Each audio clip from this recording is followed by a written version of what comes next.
Welcome to Soundcheck Sunday, brought to you by GandG Productions. Every week, we're here to help church volunteers who find themselves behind the soundboard on Sunday mornings with little to no technical experience feel confident, prepared, and stress-free.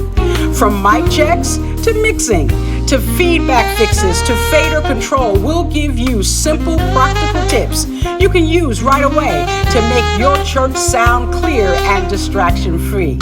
Whether you're brand new or just looking to sharpen your skills, this broadcast is for you, because at the end of the day, it's not about being a sound engineer.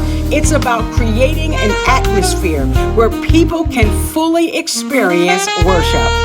So grab your coffee, plug in your headphones, and let's get ready for this week's Soundcheck Sunday.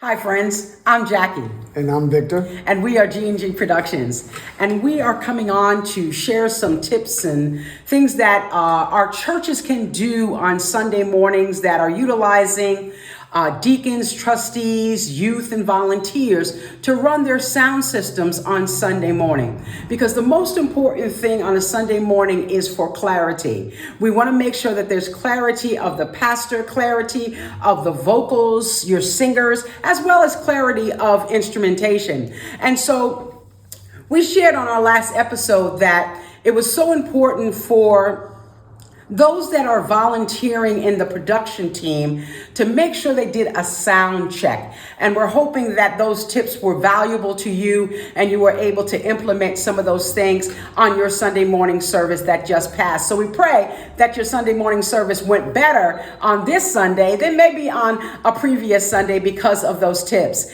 Today, we want to share something else with you concerning mixers. Now, yes, we have a mixer in front of us. Sometimes it's also referred to as a console, okay? And what it does is it kind of is your operation system.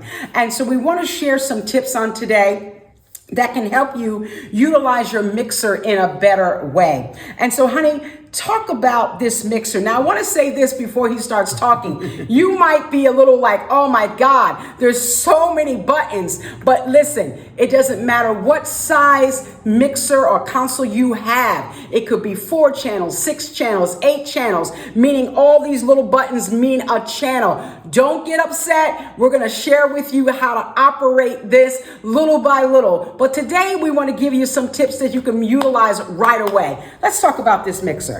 Okay, so one of the first things you want to do is when you walk up to your mixer is find the output, the main output or the master output. You're going to bring it to 0 or unity, U. You don't want it down here halfway. You want it to bring it all the way to 0.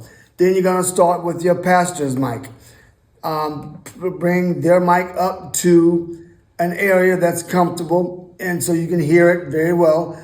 He or she, you want them over top of anything. Then you want to bring up, say, your next levels are going to be your praise and worship team. They're going to be nice and loud and nice and clear. Then you're going to bring up your choir. If you have a choir, bring the level up. Watch that. Watch that feedback. If you have any instrumentation, that are into the board, then you want to bring them up, versus if you have them just doing sound on their own in the room through their own amps. So no matter which way you do it, you want to start at 0, bring your pastor up, and then bring up everybody else. You want to make sure all your vocals are nice and loud over your instruments. Try your best to keep your musicians under control, all right? Keep them under control. That's probably the hardest thing, to keep your musicians under control. Honey, would you say that, okay, if you have your pastor up like this and you have your your praise and worship singers and then your choir, but you don't want to have your instrumentation way up here. No. You want to have them underneath the vocals. So when you're thinking about your mixer, if these are your instrumentations down here, you want to make sure that this is kind of what it looks like so that the instrumentation is below your vocals, because the most important thing is to have your vocals. And as a pastor, I can speak. Please make sure my mic is up loud enough so that I can hear it as well as the congregation can hear it. But you don't want to, if the pastor is speaking and the music is playing even behind he or she towards the end of their message when they're doing the invitation, you don't want that music to be so loud where the invitation to people coming into a relationship with God, they can't even hear what the pastor is saying because the instrumentation is too loud. Right. The most important thing is to get the word out. So you want to make sure that the pastor is always over top of everything. Right. No matter if you walk over to your musicians and tell them, bring it down, bring it down. You got to have control of your musicians so that the word can get out.